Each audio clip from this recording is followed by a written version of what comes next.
Muito bom dia a todos, sejam bem-vindos ao vídeo de abertura do mercado europeu. Ontem, dia do trabalhador, tivemos então a reunião da Fed, seguir então da conferência de imprensa, tal como amplamente esperado. A Fed manteve a taxa de juros inalterada no intervalo dos 5,25% aos 5,5%, mas foi a conferência de imprensa que teve aqui maior destaque no mercado, com Powell a dizer que a economia fez progressos consideráveis na consecução dos dois objetivos. A inflação diminuiu substancialmente, mas continua a ser demasiado elevada. Portanto, acabou por ser aqui um pouco dovish nesse dia, no dia de ontem, mas tornou-se depois mais hawkish. Portanto, o mercado acabou por recuperar e depois inverteu mais perto do final do dia, apesar das yields das obrigações a 10 anos americanas terem caído. Disse também que a Fed está muito atenta aos riscos da inflação, que não esperam que seja apropriado reduzir as taxas até terem maior confiança de que a inflação está a regressar aos 2%. Neste momento, os mercados já antecipam que o primeiro corte seja apenas na reunião de novembro e disse também que é provável que ganhar mais confiança que a inflação retorne ao objetivo leve mais tempo do que o esperado anteriormente. Também referiu que o facto de abrandarem o ritmo de quantitative tightening não significa que o balanço diminua menos do que diminuiria de uma outra forma. Portanto, acabou então por ser declarações um pouco hawkish, depois mais no final da conferência de imprensa. Olhando para o mercado, a ação asiática foi bastante positiva, como estamos a ver. Tivemos também aqui dados de licenças de construção na Austrália, que aumentaram 1,9% em relação aos 3,4%, e o PMI da indústria da Coreia saiu nos 49,4% em relação aos 49,8% anteriormente.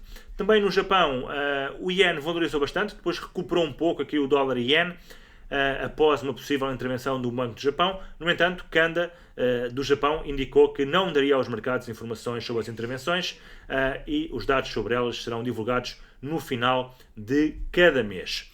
Mas o que é certo, tivemos aqui uma sessão bastante positiva, sobretudo aqui o índice de Hong Kong, portanto a valorizar 3,5%, e o Hang Seng também a valorizar aqui cerca de 4%. Na Europa o sentimento também positivo, um ou outro índice a negociar com ligeiras quedas, e os futuros americanos para já também perspectivam uma abertura em alta dos respectivos índices.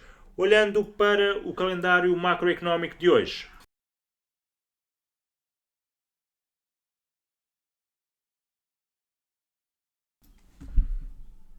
tivemos então aqui a divulgação de vários dados de PMIs na zona euro. PMI de manufatura em Itália a sair abaixo do esperado, 47,3 e também abaixo dos 50. A PMI de manufatura em França a sair 3 décimas aqui acima do esperado, 4 décimas aliás, acima do esperado nos 45,3, mas abaixo dos 50. A manufatura na Alemanha também a sair acima do esperado, 3 décimas, e na zona euro como um todo a sair também 1 décima acima do esperado nos 45,7. Da parte da tarde teremos aqui a balança comercial referente ao mês de março nos Estados Unidos a 1,5. Também os pedidos semanais de subsídio de desemprego precisamente a essa mesma hora, e os pedidos de mercadorias duráveis, excluindo o setor de transporte referente ao mês de março, também então nos Estados Unidos às 15 horas, e por último os inventários de gás natural às 15h30. Olhando para os mercados, o petróleo teve ontem uma queda fortíssima mesmo. Depois de quebrar aqui a zona de suporte dos 81, fez um reteste e depois fez aqui um movimento agressivo de queda, a cair aqui cerca de 3%. E finalizou o dia a recuperar um pouco, e esta madrugada também foi de recuperação, estando neste momento aqui de estar a zona dos 79,85 aproximadamente. Vamos ver se esta recuperação poderá durar mais um pouco.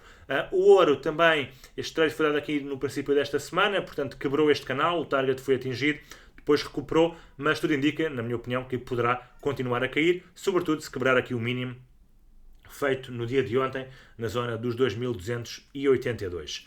Também aqui a prata parece indicar novas quedas, tendência também de queda na prata. As T-Notes e as Bunds também a recuperarem, conforme referi, as yields subiram um pouco.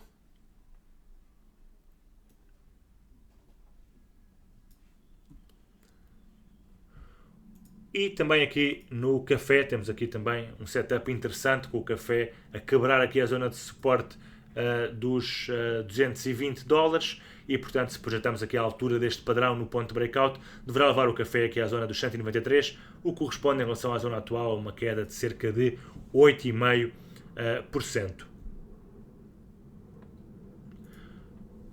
O cacau também a cair bastante, como estamos a ver, e o gás natural para já continua a sua tendência de recuperação. Olhando para o mercado acionista, temos aqui os índices europeus interessantes a nível técnico. Tanto o DAX como o Eurostoxx 50 estão aqui na iminência de ativar duplos topos. No caso do DAX, um duplo topo com uma amplitude de 2,30%.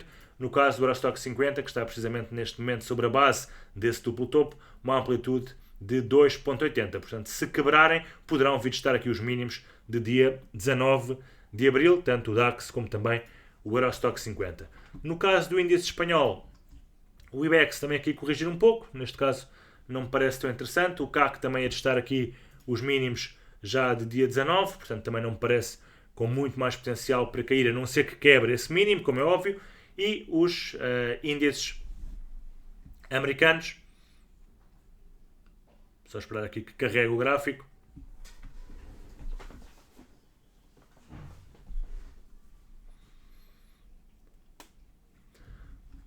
Aqui a recuperarem um pouco no dia de hoje. Reparem aqui esta subida a quando do discurso inicial de Powell mais dovish que o esperado e depois a queda com documentários hawkish por parte de Powell e hoje então a recuperarem aqui um pouco. No entanto, a tendência de curto prazo continua a ser de queda. A de longo prazo é de subida, como é óbvio, mas a de curto prazo continua a ser de queda. Vamos ver se conseguirá igualar aqui este máximo de final do mês de abril ou fazer mesmo um novo máximo e retomar, então abrir espaço para retomar aos máximos feitos no princípio do mês passado. Também aqui o Nasdaq, num movimento muito parecido, cá está, subiu e depois recuou tudo, segue também a recuperar no dia de hoje, Dow Jones também aqui a recuperar e Russell 2000 também em movimento de recuperação. Olhando para o mercado cambial, o dólar hoje algo fraco, temos o iene então muito fraco, é a moeda mais fraca no dia de hoje e temos as moedas relacionadas com o risco, as moedas mais fortes, portanto NZD, CAD e também AUD. Dólar e iene, as moedas mais fracas, portanto, por exemplo, pares como AUD iene, NZD iene, CAD iene poderão ser pares interessantes para negociar contra o iene. Cá está aqui a intervenção do Banco do Japão, com o iene a valorizar, depois uma recuperação. Vê-se a mesma coisa no Libra Yen e também vê-se a mesma coisa no Dólar Yen. Cá está grande movimento de queda e depois recuperação e agora parece estar a querer vir para baixo novamente. O CAD está forte, portanto Euro CAD e Dólar CAD a virem para baixo no dia de hoje. O dólar está relativamente fraco, aqui nas proximidades dos 105,70 e portanto Euro USD e Cable recuperam um pouco. E temos também aqui o AUD USD e o NZD USD também a recuperarem. No mercado de criptomoedas, o sentimento hoje é misto.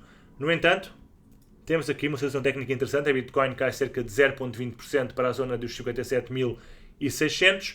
E se olharmos aqui para o gráfico da Bitcoin, podemos ver que no dia de ontem confirmou então a quebra deste range, portanto, dado aqui pelo máximo histórico feito no dia 12 de março e depois igualado aqui no dia 8 de abril e o suporte aqui dos 60.500, portanto quebrou esta zona e portanto se projetarmos aqui a altura deste padrão no ponto de breakout, dá-nos aqui um target nos 48.200 dólares aproximadamente para a Bitcoin, o que em relação à zona atual corresponde a uma queda de cerca de 16,5%.